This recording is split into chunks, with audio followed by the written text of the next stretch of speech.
Hi, this is Jason Fowler again with LeafFreak.com, and today we're taking a look at the Arturo Fuente Rosado Sungrown Gran Reserva. This is a R54 size, and it is a 6 1/4 by 54 ring gauge stick. It's Ecuadorian wrapper, Dominican binders and fillers. It's billed as a medium-bodied stick by Arturo Fuente, and it is kind of a special release. It's only made available to certain retailers, so it's not, easy to come by. It has been out a while, since probably late 2009, early 2010, but since you don't see too many of them, this has been my first opportunity to review one, so that's what we're going to do. So,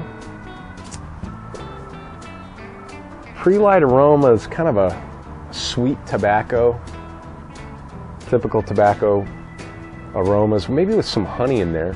It smells wonderful. Excuse me. Appearance is very nice. It's a reddish brown wrapper with some tooth in there. Very oily. Seams, I know you hear this a lot, but they're super tight. Hard to tell even where they start and the next one stops. Lots of veins for some reason. Ton in there. It's kind of, like I said, a reddish brown with some black spots in there. Very lopsided cap, but not a big deal. Don't really plan on doing much with that anyway, right?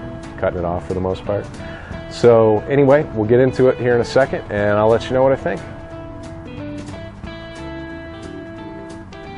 All right, I forgot to add in that first introduction that it's kind of a spongy stick. It's a few soft spots. The pack on the end, on the foot, kind of supports that. Looks a little loose, but initial flavors, a little bit of sweetness, ton of pepper up front, just right immediately kind of smacks you in the face, and it hangs around. It's a nice long finish.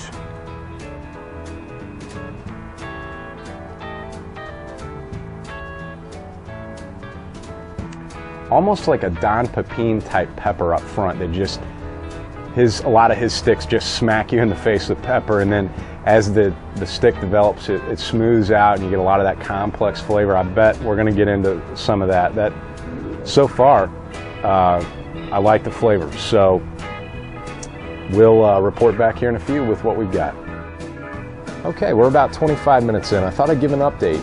A lot of my friends I smoke cigars with maybe don't smoke all the time. They really have a trouble with transitions and picking up flavors. It's just, they all taste the same. This cigar would be a perfect example of demonstrating prominent flavors to someone and also transitions. I've never seen a more robust, prominent, in-your-face transition like this cigar. I don't think I ever. The very beginning was pepper, just kick you in the face pepper, and almost overwhelming to maybe somebody that wasn't into a spicy stick. Now it's transitioned into this wonderful blend of vanilla notes with caramel and just a really nice natural sweetness that is terrific. Very oily finish that lingers for a long time. It's been great. So, like I said, medium body, smoke production has been fantastic. The draw is spot on, especially given the conditions out here. We're in like 105-degree weather. Now that's not under this deck, but ambient temperature is like 105.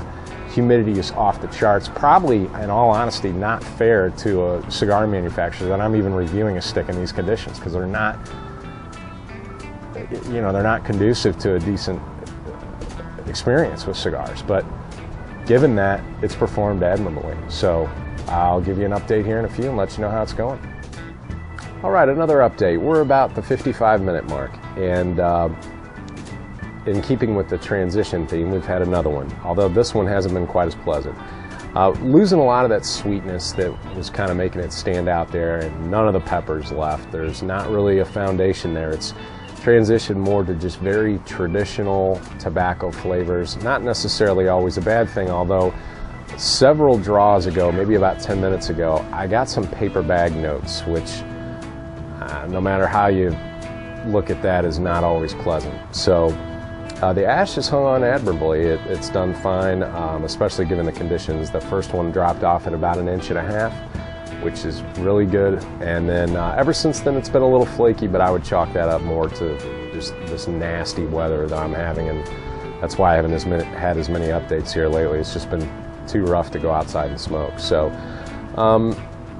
smooth tobacco flavors and just traditional tobacco flavors so far. So we'll keep going, and I'll give you an update here at the end and let you know what I thought.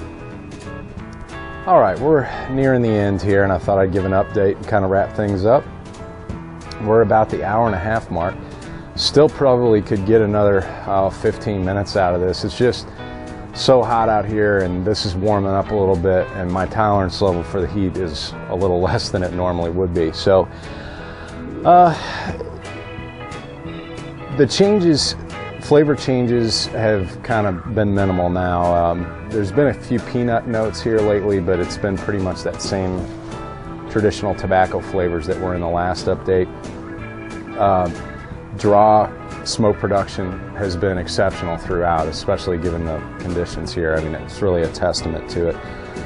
Burn has been fantastic. No touch-up or relights have been necessary at all. That's great.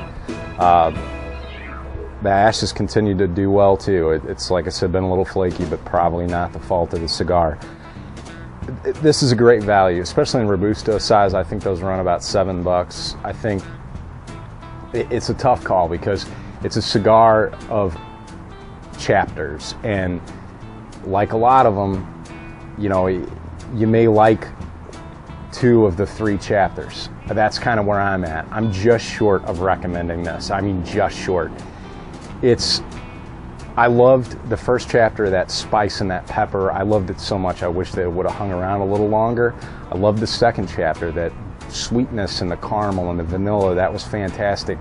Then it was like a big letdown to the third. For me, you may not experience that. You may be turned off by the pepper up front or whatever else, but that's just my take, and that's what I'm doing here. So that being said, check them out if you can find them. They're a limited release, but it's something, you know, worthwhile, and something I think you should give it a try at. I can't wholeheartedly recommend it, just short. So I'm Jason Fowler with LeafFreak.com. Check us out on Twitter, Facebook. I've also got an Instagram feed going now that's also featured on the website. I've actually taken a picture of me taking this, doing the review, and what you see kind of from my perspective. So keep the hot end out, and we'll see you next time.